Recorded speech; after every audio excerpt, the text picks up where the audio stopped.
আসুক না যত বাধা যত ঝড় সাইক্লোন, রাসূলের পথে মোরা চলবই। এই জীবন বাজি রেখে দিনের নিশান মোরা বাংলার আকাশে উড়াবই। আসুক না যত বাধা যত ঝড় সাইক্লোন, রাসূলের পথে মোরা চলবই। এই জীবন বাজি রেখে দিনের নিশান মোরা বাংলার আকাশে উড়াবই। মোরা কামানের মুখোমুখি দাঁড়িয়েও, মোরা কামানের মুখোমুখি দাঁড়িয়েও আল্লাহু আকবার বলবই। আসুক না যত বাধা যত ঝড় সাইক্লোন, রাসূলের পথে মোরা চলবই। এ জীবন বাজি রেখে দিনের নিশান মোরা বাংলার আকাশে উড়াবই। ঠিক কিনা? আর গাজাবাসীর দিকে খেয়াল করে দেখো, তারা বাবা মা হারিয়ে কি কান্নাকাটি করতেছে। ছোট ছোট বাচ্চারা মা মা বলে কাঁদে, ছোট ছোট বাচ্চারা বাবা বাবা বলিয়া কাঁদে। এই রোজার মাস, রোজায় তারা ইফতারি করার মতো তাদের কোনো পণ্য সামগ্রী নাই। আরে তারা রোজা থেকে মৃত্যুর জন্য সময় গুনতেছে। মাকে বলতেছে, ও মা কখন মৃত্যু হবে, আর সহ্য করতে পারতেছি না। ও মা ক্ষুধার যন্ত্রণা আর সহ্য করতে পারতেছি না। ও মা কখন আমার মৃত্যু হবে, কখন আজরাইল হবে। এই তো কয়েকদিন আগে সোশ্যাল মিডিয়াতে দেখলাম একটা মেয়ে 11 থেকে 12 বছরের বয়স হবে। ওই মেয়েটা ওই হায়নাদের আঘাতে ওই মেয়েটা আহত হয়ে গেছে। আহত হওয়ার পরে যখন তার বাবা মায়েরা হাসপাতালে নিয়ে গেল, হাসপাতালে নিয়ে যাওয়ার পর ওই মেয়েটা যখন হাসপাতালের বেডে শুয়ে আছে, মেয়েটাকে চিকিৎসার জন্য ডাক্তার সব সরঞ্জাম তাকে তার শরীরে লাগায়া দিল, কিন্তু ওই মেয়েটার শরীরে আর কোনো কিছু টানে না, শরীরের ভিতরে আর ওষুধ টানে না, প্রায় মৃত্যু সম্মুখীন হয়ে গেছে। তার বাবা মা সেই সন্তানের পাশে দাঁড়াইয়া, সেই সন্তানের পাশে দাঁড়াইয়া ওই সন্তানকে বুঝাইতেছে, মা কাঁদতেছে আর বলতেছে, বাবা ঠিক হয়ে যাবে, সেরে যাবে, আর আমাদের এই দিন এমন থাকবে না। জীবনের মূল কষ্ট মায়ের প্রসব বেদনা, সাত আসমান সাত জমিন তখন মায়েরই মাথায়। জীবনের মূল কষ্ট মায়ের প্রসব বেদনা, সাত আসমান সাত জমিন তখন মায়েরই মাথায়। এমন মাকে কেমন আজি, এমন মাকে কেমন আমি যাব আজি ভুলিয়া। ও আমার প্রাণের মা, মা গো মা কোথায় গেলে মোরে সাড়িয়া। জনম দুঃখী এতিম আমি, চাই না কেহ ফিরিয়া। আমি যখন ছিলাম আমার মায়েরই উদরে, চলাফেরা করতো মায়ে কত কষ্ট করে। আমি যখন ছিলাম আমার মায়েরই উদরে, চলাফেরা করতো মায়ে কত কষ্ট করে। আমার সুন্দর মুখ দেখে মা,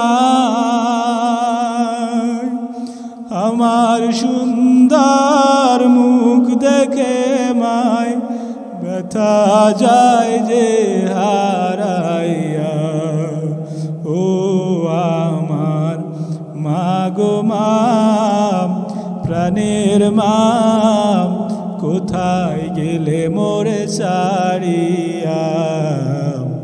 জনম দুঃখী এতিম আমি, চাই না কেহ ফিরিয়া। এ যুবক আল্লাহর বান্দারা, কত যে কষ্ট মা সন্তানকে যখন দুনিয়াতে ভূমিষ্ঠ করায়, ওই মায়ের যে কত কষ্ট। আজ সেই সন্তান মাকে ভুলিয়া যায়। এ খেয়াল করে দেখো, দুনিয়ার ভিতরে এমন অনেক সন্তানের আছে মাকে আর দেখতে পারে না, মাকে আর খেতেও দেয় না। সন্তান যখন বড় হয়ে যায়, সন্তান বড় হওয়ার পর চাকরি বাকরি যখন করে, টাকা পয়সা যখন হয়ে যায়, সন্তান মা বাবাকে আর দেখতে পারে না। অথচ ছোট থেকেই মা কত কষ্ট করে আমাকে তোমাকে লালন পালন করেছে। এ যুবক, এ আল্লাহর বান্দারা, এ যুবক বাবারা, খেয়াল করিয়া দেখো, তুমি আজ তোমার মাকে তুমি মানতে চাও না, আজ তুমি তোমার বাবাকে তুমি গ্রাহ্য করতে চাও না, আজ তুমি তোমার বাবা মাকে খেতে দাও না, আজ তুমি তোমার বাবা মাকে খরচ দাও না। ওই মা যে কত কষ্ট করেছে, ওই মায়ের কথা যখন স্মরণ হয়, আরে একমাত্র যে এতিম, যে ছোট থেকে মাকে হারাইছে সে জানে। ওই গাজাবাসী দিকে খেয়াল করে দেখো, ফিলিস্তিনের দিকে খেয়াল করে দেখো, সন্তান, মাহারা সন্তান কেমন কান্দে, সন্তানকে হারাইয়া মা কেমন কান্দে, মাকে হারাইয়া সন্তান কেমন করে কান্দে। খেয়াল করে দেখো, তাদের তো থাকার কোনো বাসস্থান নাই। তাদের ওই বাসস্থানগুলো ওই যে হায়নাগুলো, ওই যে কাফের কুফফারেরা, সেই কাফের কুফফারেরা গাজাবাসীদের উপরে আক্রমণ করিয়া তাদেরকে এমনভাবে ক্ষতি করেছে, তাদেরকে থাকার মতো জায়গা দেয় নাই। অথচ এই ইতিহাসে খেয়াল করলে দেখা যায়, এই ফিলিস্তিন কিন্তু তাদেরকে জায়গা দিয়েছিল। আজ ফিলিস্তিনবাসীদের থাকার কোনো জায়গা হইতেছে না। এ বাংলার মুসলমানেরা, আজ দেখো তুমি তোমার বাবা মাকে দেখতে পারো না। আর গাজাবাসীর দিকে খেয়াল করে দেখো, তারা বাবা মা হারিয়ে কি কান্নাকাটি করতেছে। ছোট ছোট বাচ্চারা মা মা বলে কাঁদে, ছোট ছোট বাচ্চারা বাবা বাবা বলিয়া কাঁদে। এই রোজার মাস, রোজায় তারা ইফতারি করার মতো তাদের কোনো পণ্য সামগ্রী নাই। আরে তারা রোজা থেকে মৃত্যুর জন্য সময় গুনতেছে। মাকে বলতেছে, ও মা, কখন মৃত্যু হবে, আর সহ্য করতে পারতেছি না। ও মা, ক্ষুধার যন্ত্রণা আর সহ্য করতে পারতেছি না। ও মা, কখন আমার মৃত্যু হবে, কখন আজরাইল হবে। এই তো কয়েকদিন আগে সোশ্যাল মিডিয়াতে দেখলাম, একটা মেয়ে 11 থেকে 12 বছরের বয়স হবে, ওই মেয়েটা ওই হায়নাদের আঘাতে ওই মেয়েটা আহত হয়ে গেছে। আহত হওয়ার পরে যখন তার বাবা মায়েরা হাসপাতালে নিয়ে গেল, হাসপাতালে নিয়ে যাওয়ার পর ওই মেয়েটা যখন হাসপাতালের বেডে শুয়ে আছে, মেয়েটাকে চিকিৎসার জন্য ডাক্তার সব সরঞ্জাম তাকে তার শরীরে লাগাইয়া দিল, কিন্তু ওই মেয়েটার শরীরে আর কোনো কিছু টানে না, শরীরের ভিতরে আর ওষুধ টানে না, প্রায় মৃত্যু সম্মুখীন হয়ে গেছে। তার বাবা মা সেই সন্তানের পাশে দাঁড়াইয়া, সেই সন্তানের পাশে দাঁড়াইয়া ওই সন্তানকে বুঝাইতেছে, মা কাঁদতেছে আর বলতেছে, বাবা ঠিক হয়ে যাবে, সেরে যাবে, আর আমাদের এই দিন এমন থাকবে না, আস্তে আস্তে সব ঠিক হয়ে যাবে, তোমাকে কিছুই হয় নাই। কিন্তু কিন্তু সন্তান হঠাৎ মার সাথে কথা বলতে বলতে হঠাৎ বাবাকে বলতেছে, বাবা ওই যে দুইজন অনেক বড় বড় সুন্দর চেহারা বিশিষ্ট দুইজন লোক আমার কাছে এসেছে। ওই যে বাবা ডানাওয়ালা দুইজন সুন্দর চেহারা আমার কাছে আসিয়া আমাকে কেমন সালাম দিতেছে। ও বাবা এরা কারা? এরা আমাকে কেন সালাম দিতেছে? ও বাবা আর এত কেন সুন্দর দেখতে? এরা কেন এত উঁচু উঁচু? এরা কেন এত লম্বা? এইভাবে মাকে বাবাকে বলে, আর মা বাবার হাত দুইটা শক্ত করে ধরে আছে। সন্তান, এই সন্তান হারানো বেদনা মা বাবার যে কত, ও এলাকার মুসলমান খেয়াল করিয়া শোনো। মা বাবা বুঝতে পেরেছে আমার সন্তান এখনই দুনিয়া থেকে চলে যাবে।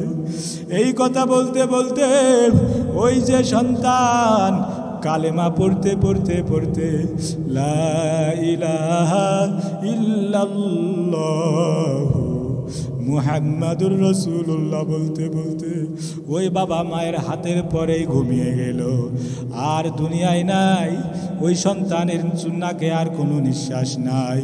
ডাক্তার আসিয়া দেখে ওই সন্তান দুনিয়া থেকে চলে গেছে।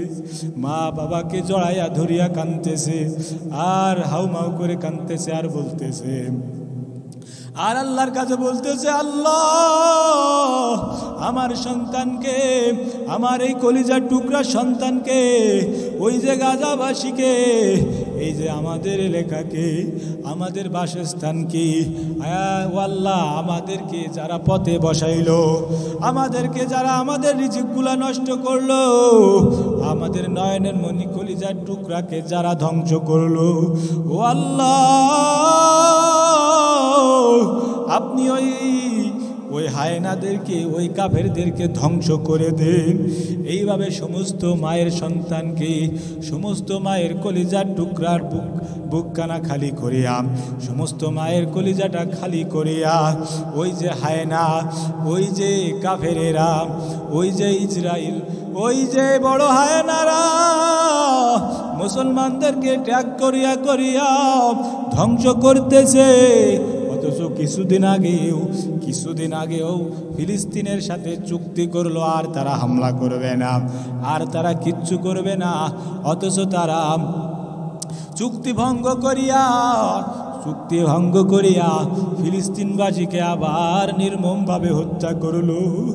রোজার দিনে, সেহরির টাইমে, ইফতারির টাইমে তারা বড় বড় মিসাইল, বড় বড় যুদ্ধ রকেট বোমা ওই ফিলিস্তিনবাসীর উপরে হামলা ফিলিস্তিনবাসীর উপরে ফেলিয়া ছোট ছোট শিশুদেরকে তারা হত্যা করেছে। তাদের টার্গেট হলো ছোট ছোট সন্তানদেরকে, ছোট ছোট বাচ্চাদেরকে তারা দুনিয়াতে রাখবে না। তারা যদি দুনিয়াতে থাকে পরবর্তীতে তারা আমাদের জন্য হুমকি স্বরূপ হবে। পরবর্তী তারা আমাদের জন্য বিরাট বড় একটা হুমকি স্বরূপ সামনে এসে দাঁড়াবে। এই জন্য তাদের টার্গেট ছোট ছোট বাচ্চাদেরকে দুনিয়া থেকে সরিয়ে দেয়া। ও যুবক, ও আল্লাহর বান্দারা, ও এলাকার মুসলমান, কিসের চিন্তায় তোমরা বসে আছো? কিসের চিন্তা করিয়া তোমরা তোমাদের জিন্দগিটাকে পার করতেছো? এই দিন কিন্তু তোমাদেরও সামনে আসতেছে। আজকে বাংলাদেশে তুমি আওয়ামী লীগের আদর্শ, মুজিবের আদর্শ বাস্তবায়ন করার জন্য তুমি রেডি হয়ে গেছো, জীবন দিতেছো, স্লোগান তুলতেছো, রাস্তায় নামিয়ে পড়তেছো।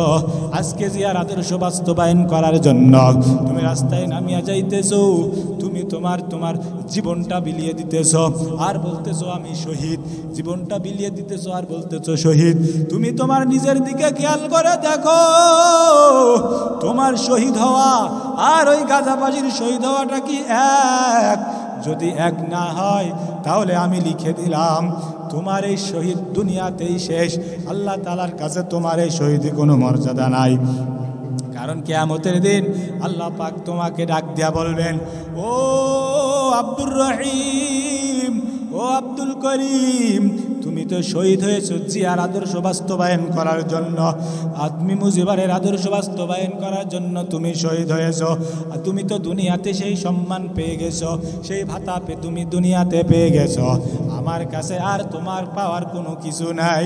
এই বলবে আর ফেরেশতাদেরকে বলবে, ও ফেরেশতারা, আমার এই জাহান্নামী বান্দা, আমার এই মুখোশধারী বান্দা, আমার এই মুনাফিক বান্দা, একে ধরো, খুজু ফাগুল্লু সুম্মা জাহিমা সল্লু, এর মাথার মুষ্টিটা ধরো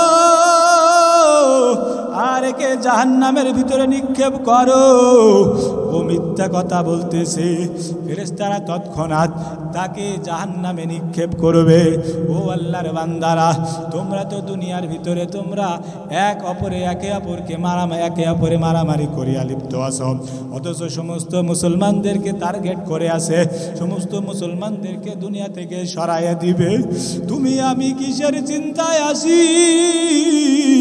আমাদের পাশের রাষ্ট্র ভারত, এই যে আমাদের উপদেষ্টা ডক্টর ইউনূস যাকে আমরা সুদখোর বলে থাকি, আরে এই যে সুদখোর আল্লাহর বান্দা, এ বাবা, তিনি তো ডাইরেক্ট বলে দিয়েছেন আমাদের পাশের শত্রু বিশ্বের ভিতরে আমেরিকা যেমন আমাদের শত্রু, ঠিক আমেরিকা যেমন গাজাবাসীর জন্য শত্রু, ফিলিস্তিনবাসীর জন্য শত্রু, তদ্রূপ এই ভারত হলো আমাদের শত্রু। এই ভারত কোনো সময় আমাদেরকে ভালো চায় না। এই যে ভারত পানির সময় আমাদেরকে পানি দিয়া চুবাইয়া মারে, আবার যখন পানির প্রয়োজন হয় না সেই সময় আমাদেরকে পানি চাইলেও তারা দেয় না। আবার দেখো আমাদের ভারতের বর্ডারের কাছে গেলে আমাদেরকে গুলি করে হত্যা করে দেয়। এত নির্মমভাবে হত্যা করে, এমনভাবে আমাদেরকে তারা দেখতে পারে না। এই যে তাদেরকে নিয়ে আমরা চাটাচাটি করি আর বলতেছি ভারত ছাড়া আমরা কিছু করতে পারবো না। এ বাবা, খেয়াল করে দেখো, তোমার তো ঈমান নাই। এরে নবীর উম্মতের দল, এই জন্য খেয়াল করো, আজ থেকে আর কোনো মুসলমান বাবাজিরা, আজ থেকে আমরা যারা মুসলমান, আমরা যারা নবীর উম্মত, আমরা কখনো আর মারামারি আর রাহাজানি আর খুন খারাপি আর একে অপরে ডিভাইডেড করবে না। আমরা সবাই এক নবীর উম্মত, আমরা সবাই একসাথে থাকব। যেহেতু আল্লাহর নবী বলেছেন, ওয়াতাসিমু বিহাবলিল্লাহি জামিআ ওয়ালা তাফাররাকু, এই আমার উম্মতেরা, তোমরা একে অপরকে তোমরা বিচ্ছিন্ন হয়ো না। তোমরা আল্লাহর রজ্জুকে তোমরা এমনভাবে আঁকড়ে ধরো। কিন্তু আমরা কোন রজ্জুকে আঁকড়ে ধরেছি? আমরা তো সমস্ত মুসলমান ডিভাইডেড, এক একজন দল নিয়ে, এক একজন রাস্তা নিয়ে বসে গেছি। এটা নবীর আদর্শ হতে পারে না রে বাবা। এই জন্য বাংলাদেশে সমস্ত আলেম উলামারা এক হয়ে গেছে, সমস্ত উলামা ইকরামরা এক হওয়ার জন্য তারা প্রস্তুত হয়ে গেছে। এখন বাবারা, সামনে যে সময়টুকু আসতেছে, সমস্ত মুসলমান যদি তোমরা এক না হও, তাহলে ওই বেঈমানেরা ওই ফিলিস্তিন গাজাবাসীদেরকে যেইভাবে মারতেছে, ওই যে ভারতে উত্তরপ্রদেশে আমার মুসলমান ভাইদেরকে ওই যে গুজরাটের কসাইরা ধরে ধরে মারতেছে, এই বাংলার জমিনে কিছুদিন আগেও আমাদেরকে যেইভাবে মেরেছে, ঠিক এমন একটা সময় আসবে, যদি আমরা এক না হই, যদি আমরা সবাই এক প্ল্যাটফর্মে না আসি, এক যদি না হই, আমাদেরকে ওইভাবে মারবে, আমাদেরকে পানিতে মারবে, আমাদেরকে রাস্তাতে মারবে, আমাদেরকে যেখানে পাইবে, মুসলমান যদি আমাকে দেখে সেখানেই তারা মারবে। এ নবীর উম্মতের দল, বাংলাদেশ হলো মুসলিম কান্ট্রি। এই মুসলিম কান্ট্রি, ইসলামের দেশ, এই ইসলামের দেশে অন্য কোনো বেঈমান, অন্য কোনো বাম দলেরা আর যেন আমাদেরকে আর লাঞ্ছিত করতে না পারে, আর যেন আমাদেরকে ফাঁসির কাষ্টে ঝোলাতে না পারে। মিথ্যা তহমত দিয়া আমাদেরকে যেন আর ইজ্জতহানি না করতে পারে। ও উলামায়ে কেরামদেরকে উদ্দেশ্য করে বলবো, আমি পায়ে হাত দিতে বললেও তাদের পায়ে হাত দিয়ে বলবো, পায়ে হাত দিয়ে বলবো, ও উলামায়ে কেরাম, ও আমার উস্তাদ সমতুল্য উলামায়ে কেরাম, আপনারা সবাই এক কাতারে আসেন। এক কাতারে আসিয়া সমস্ত ইসলামী দলগুলা এক ও অভিন্ন হয়ে আমাদেরকে দেখান, আমরাও একটা শক্তি অর্জন করিয়া বেঈমানের সামনে রুখে দাঁড়াবো। আল্লাহ আমাদের সবাইকে তৌফিক দান করেন, বলেন আমিন।